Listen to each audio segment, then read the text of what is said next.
Pada hari Rabu, tanggal 10 Maret 2021, mulai dari pukul 5 sore sampai dengan sekarang, hujan mengguyur kota ini. Lalu, apa katamu tentang hujan? Bagiku, hujan itu suatu anugerah di mana kita bisa merasakan satu kehangatan tersembunyi.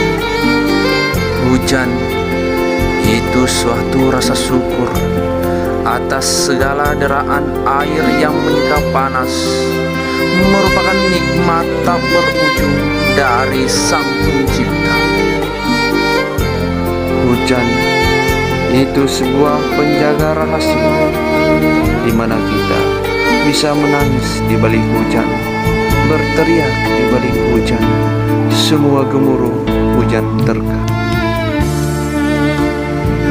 Hujan itu sebuah simfoni di mana nada-nada yang berkesinambungan selalu terkait dan selalu berirama untuk menjadikannya sebuah lagu di antara titik-titik. Hujan itu sebuah lukisan di mana bumi menjadi kanvasnya dengan tetes demi tetes air hujan yang terus mengalir, menjadikan suatu berkas di antara tanah-tanah yang tertindih.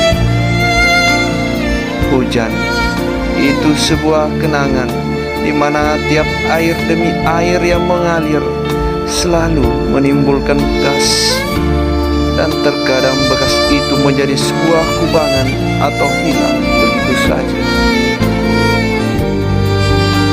Hujan itu juga sebuah keharmonisan di mana saat kemarau datang, kemudian hujan yang menerka akan menyejukkan kembali. Hujan juga sebuah percintaan di mana dua sejoli yang tengah basah di derasnya hujan menjadikan payung mereka untuk berteduh di antara tetesannya.